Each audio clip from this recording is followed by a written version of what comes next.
Good morning, children. So in the previous video, we recapitulate whatever you have studied earlier, and we studied about the structure of the flower. Okay. Now I am going to tell you what are unisexual and bisexual flowers. Although I know that you know. So in some of the plants, you have seen that these both the structures are present. Both the male and female reproductive organs are present. That means they contain stamens also, as well as they contain the pistil. If the flower contain both pistil and stamens together in the same flower, it is called as the bisexual flower. It is called as bisexual flower. And how do we symbolize this flower? We symbolize it like this. This is the symbol for bisexual flower. Male as well as female reproductive structures both are present in the same flower. For example, you have seen the hibiscus.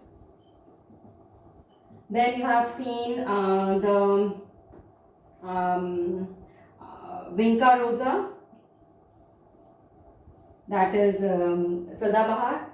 Okay, after that you can see many other flowers like the flowers of dahlia. Okay. Then many other kind of flowers, whatever you have seen, kaner. Okay, all these are the bisexual flowers which consist of then mango flower which comes in mango tree, guava flower which comes in guava tree. All these are the bisexual flowers. Both contains both the stamens and pistil. Another are the unisexual flowers. Unisexual flowers are those which contain either male reproductive structure or female reproductive structure. That means they contain either stamen or pistil. या तो उनमें क्या होगा, स्टेमन होगा, या फिर उसमें उनमें क्या होगा, या उनमें क्या होगा, pistil. Only pistil होगा. Clear? So such flowers are called as unisexual flowers. For example, watermelon, papaya, then muskmelon. Okay, maize. These are the unisexual flowers which have either the male reproductive organ, that means in same plant or in another plant, some flowers are having the male reproductive structures and some flowers are having the female reproductive structures. Okay. And in female reproductive structure, we know that there is formation of ovule, and in the male reproductive structure, there is formation of pollen grain. Inside the ovule, there is presence of the female gamete, that is called as egg cell. And in the pollen grain, in the male reproductive structure, that is stamen, there is presence of the pollen grains which consist of the male gametes. So children, this is all about the unisexual and bisexual flowers. Now let us see that how the sexual reproduction takes place. For sexual reproduction, there should be the fusion of the gametes. Okay, the fusion of the male and female gametes. How does the fusion of male and female gametes takes place here? Because these are the plants. For that, there is a process occurs in plants, and this process is called as pollination. I think you remember something about pollination. What is pollination? Pollination is the transfer of the pollen grains from the anthers to the stigma. Okay. What is called as pollination? Pollination is the process of transfer of pollen grains from the anthers to the stigma is called as pollination. Okay. So basically, if we talk about pollination, there are two types of pollination. If we will see pollination, there are two types of pollination. Transfer, first I will write the definitions. In short, transfer of pollen grains from anther to stigma. That means there should be transfer of pollen grains. Here anther consists of the pollen grains, and there should be transfer of pollen grains from anther to stigma, but does not takes place by itself. It requires some mode, some means. Okay, so first of all we will see that there are two types of pollination: self pollination and cross pollination. Okay, what is self pollination? Self pollination is a process of transfer of pollen grains from the anther to the stigma of same flower.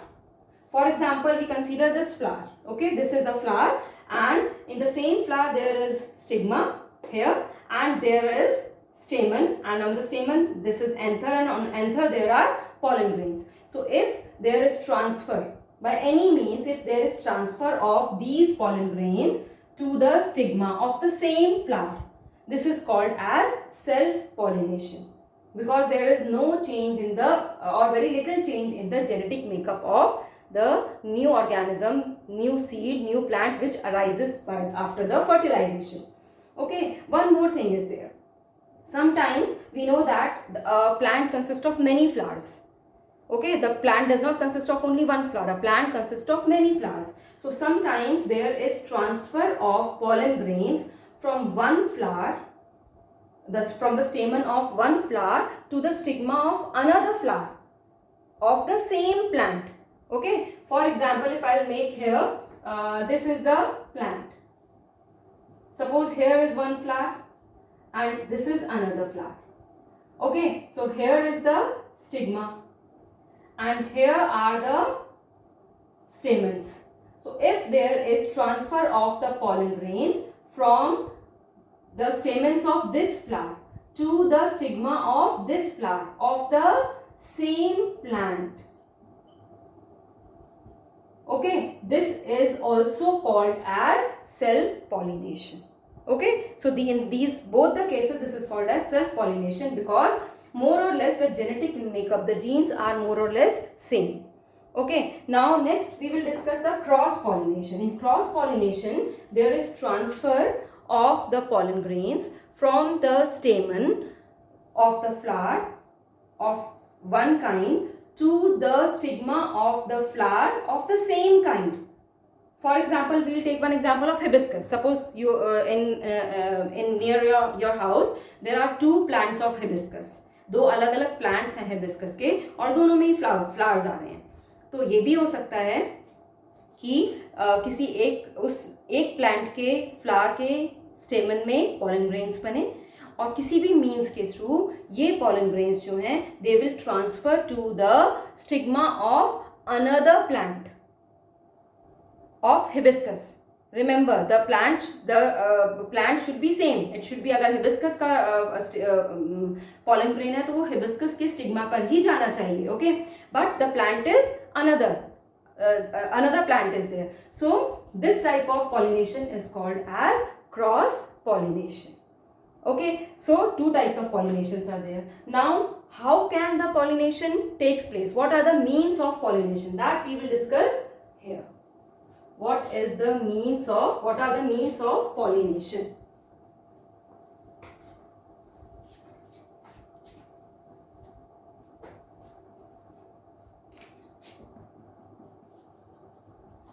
Means of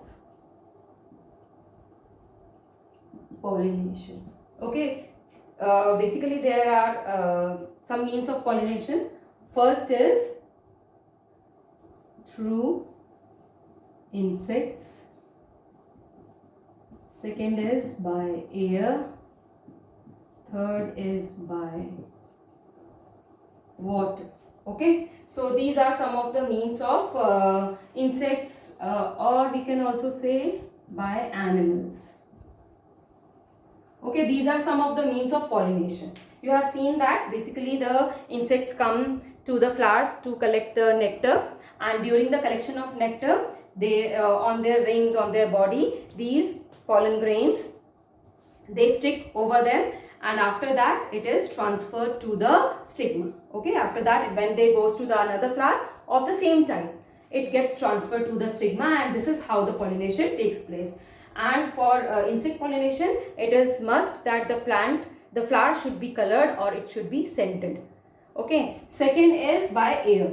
You have seen some of the flowers during the heavy winds or when the air blows, the pollen grains, they, with the help of air, they moves towards the stigma of the same kind of flower. That is called as through air.